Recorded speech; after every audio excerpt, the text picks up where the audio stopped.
ఈ కార్యక్రమాన్ని సమర్పిస్తున్నవారు 3 times better Bharati Cement.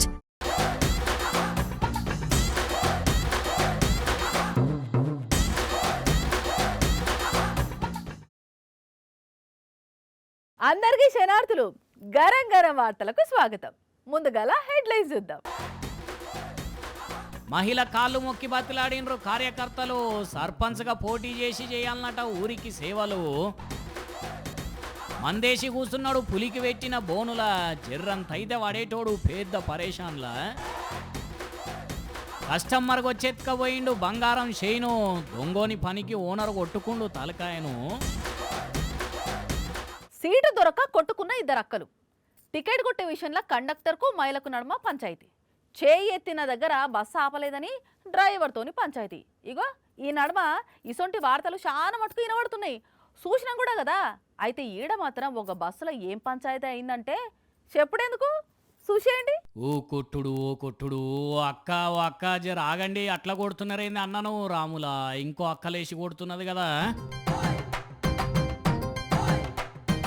అయినా ఈ నడమ సీట్ల కోసం మహిళలే కొట్టుకుంటున్నారు. ఈడ మగాయనతోనే ఎందుకు లొల్లైంది, ఇంతగానం కొడుతున్నారు. అసలు పంచాది ఎక్కడొచ్చిందంటే వీళ్ళు ముందుగాల సీట్ల ఖర్చు పేసి అటెంక బస్ ఎక్కిండ్రట.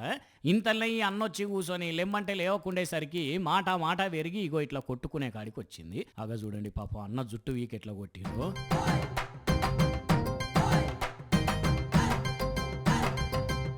తుని నుంచి నర్సీపట్నం పోతున్న బస్సులో ఫైటింగ్ ఇది. గమ్మత్ ఏందంటే వీళ్ళు ఇంతగానం కొట్టుకున్నా గానీ మేము లేచి ఆపితే ఉన్న సీట్లు పోతాయి అనుకున్నారో ఏమో గానీ చుట్టుపక్కల సీట్లలో ఒక్కరు కూడా లేచి ఆపలేదు. కానీ ఏం లొల్లులు అవుతున్నాయి ఈ నడమ బస్సుల్లా.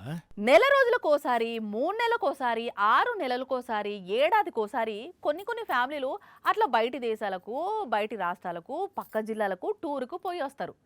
ఇక కొందరైతే చుట్టుపక్కలనే ఒక జాగను చూసుకొని పోయి మంచిగా ఎంజాయ్ చేసి 2-3 రోజుల్లో ఇల్లు చేరుతారు. ఇక కొందరేమో వీకెండ్ ట్రిప్పులు కూడా ప్లాన్ చేసుకుంటారు కదా. అయితే ఈడ కూడా అట్లనే ప్లాన్ చేసిర్రు, బయటికి పోయిర్రు.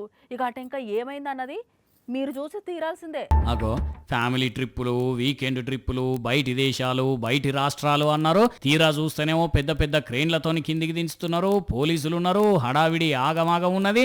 అసలు ఏమైంది అంటే ఇగో ఇక్కడ పైన కొందరు కూర్చొని కనబడుతున్నారు చూడండి. వాళ్ళు పైన చిక్కుకపోతే కిందికి దించుతున్నారు. పాపం చూడండి ఎంత కష్టంగా ఉన్నదో అంత పైనుంచి కిందికి వస్తుంటే.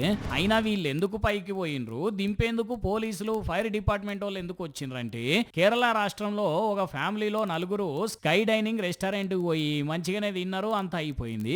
కానీ తీరా మళ్ళా రెస్టారెంట్ వాళ్ళు కిందికి దించుదామనేసరికి క్రేన్లో ఏదో టెక్నికల్ ప్రాబ్లం వచ్చి అస్సలు కదలకుండా ఉండేసరికి గజ్జున వణుకు పుచ్చుకొని వెంటనే పోలీసులకు ఇన్ఫర్మేషన్ ఇస్తే వాళ్ళు వచ్చి ఉపాయం ఇచ్చి ఇట్లా కిందికి దించినారు అన్నట్టు. ఇక చూడండి ఎంత పని అయిందో. ఏదో సెలవు రోజు కదా అని ఇంటోళ్ళంతా కలిసి గాల్లో తింటూ మాట్లాడుకుందామని పని చేస్తే లేనిపోని పీకులాట. ఇంకా నయ్యం ఎవరికి ఏం కాలే కాబట్టి సరిపోయింది పట్టుర్రి. కానీ మా అమ్మో చూస్తుంటే మనకే భయం అయింది. ఇక వాళ్ళ పరిస్థితి ఏందో వాళ్ళకే తెలియాలి. ఇక ఈ దెబ్బతోటి ఇంకోసారి మళ్ళా స్కై డైనింగ్ అన్న పేరు ఇంటనే అమ్మో వద్దమ్మా అంటారు కావచ్చులే వీళ్ళంతా. ఫుల్గా మందేసిన వాళ్ళ ముచ్చట ఎట్లుంటది. పడుకుంటే బార్లనే పడుకుంటారు, లేకుంటే వైన్స్లోనే పడుకుంటారు. ఇక కొద్దిగా శాతనైతే ఇంటి దాకా వచ్చి గేటు కొట్టలేక అరుగు మీదనే నిద్రపోతారు. ఇక కొందరైతే పక్కూరుకు పోయి ఇల్లు దేవులాడునోళ్ళను చూసినాం కదా. అయితే ఇక్కడ తాగుబోతూ ఫుల్గా మందేసి ఏం చేసిందంటే ఎంత తాగిండో ఎన్ని ఫుల్ బాటిల్లు పుచ్చుకున్నాడో గాని రిమ్మల ఏం అర్థం కాక సీదా పోయి చిరుతపులి కోసం పెట్టిన బోన్ల కూసున్నాడు. గోయి మోతేవారి ఓ సారు లేవు పులిగాంక వచ్చానంటే దానికి చికెన్ బిర్యానీ, మటన్ బిర్యానీ అవుతావు నువ్వు కూడా ఏమేమో మాట్లాడుతున్నాడు కదా. ఇంతకు అసలు మ్యాటర్ ఏంది, అసలు ఈ బోన్లు ఏం చేస్తున్నాడు ఈయన అంటే ఉత్తరప్రదేశ్ రాష్ట్రం లక్నో దగ్గర ఒక ఊర్లకు చిరుతపులు వచ్చి పబ్లిక్ను పరిశాన్ చేస్తుంటే ఈ బోను పెట్టి ఎరగా మేకను పెట్టిండ్రట. ఈయన గారు తాగిన మైకంలో మేకను ఎత్తుకపోయేటందుకని వచ్చి మేకను ఇడిచిపెట్టిండు. ఈయన గారు దీంట్లోనే చిక్కుకపోయిండు. ఇక అసలు బయటికి రాలేకపోయేసరికి చేతులున్న ఫోన్తోని దోస్తులకు ఫోన్ చేస్తే వాళ్ళు ఫారెస్ట్ వాళ్ళకు ఫోన్ చేస్తే వచ్చి బయటికి తీసినరట. కానీ చూడండి ఎట్లాంటి మోతేవారు ఉన్నాడో ఈయన. ఇంకా నయం అదే టైంకు పులిగిట్లు వస్తే ఎంత ఆగంకతుండు. ఏంది ఈ తాగుడుక అగ్గిదలుగా ఎంత పని చేసింది చూడండి. కొంతమంది మొద్దు స్టూడెంట్స్ స్కూల్లో ఎగ్జామ్స్ అవుతుంటే పక్కోళ్ళ దాంట్లో చూసి రాసుడు, చిట్టీలు తీసుకుపోయి నకలు కొడుతుంటారు. స్కూల్లోనే కాదు కాలేజీలో కూడా నకలు కొట్టి పరీక్షలు రాసే వాళ్ళు ఉన్నారు. ఇక ఇంకొంతమంది ముదుర్లు యూనివర్సిటీల పరీక్షలలో కూడా బాజాప్తా గైడ్లు ముంగటేసుకొని రాస్తారు. హైదరాబాద్లో డిగ్రీ పరీక్షలు అవుతున్న ఒక ఎగ్జామ్ సెంటర్లో ఏమైందో చూడుర్రి. అగో మబ్బుల నుంచి వాన చినుకులు కదా కురిసినట్టు కిటికీల నుంచి పుస్తకాలు పేపర్లు బయటపడుతున్నాయి చూస్తురా. అవేంటియో కిటికీల నుంచి ఎందుకు అట్లా బయట పడేస్తున్నారో అర్థం కాక రోడ్డు పొంట పోయేటోళ్ళు ఆగి చూడబట్టిండ్రు. అసలు కథ ఏంటంటే హైదరాబాద్ మలక్పేట్లో ఉన్న ఎగ్జామ్ సెంటర్లో ఓపెన్ యూనివర్సిటీ డిగ్రీ పరీక్షలు అవుతున్నాయి.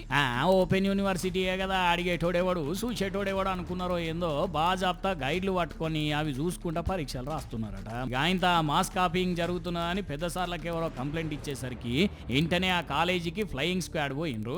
ఇక స్క్వాడ్ వస్తున్నదనే ముచ్చట ఎరకగానే అప్పటిదాకా నకలు కొడుతున్న స్టూడెంట్లు వాళ్ళ దగ్గర ఉన్న గైడ్లు పుస్తకాలు షిట్టీలు ఇగో కిటికీల నుంచి బయటికి ఇసిరేసిండ్రు. ఇట్లా అవి ఎక్కడ నెత్తి మీద పడతాయో అని రోడ్డు మీద పోయేటోళ్ళు మీదికి చూసుకుంటా పక్కకు పోయిండ్రు. ఇదంతా ఎవరో వీడియో తీసి సోషల్ మీడియాలో పెట్టేసరికి మస్తు అంటే మస్తు వైరల్ అవుతున్నది ఇప్పుడు. ఇక చూడండి ఎట్లున్నారో పొలగాన్లు. అరే చదివేదే ఓపెన్ యూనివర్సిటీ అంటే అది కూడా చక్కగా చదవక నకలు కొట్టుకుంటా నాకు అలవాడబట్టే కొంతమంది. ఇక ఏమంటామని చెప్పండి ఇట్లాంటి వాళ్ళను.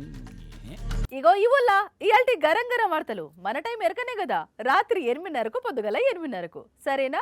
ఇగుంటా.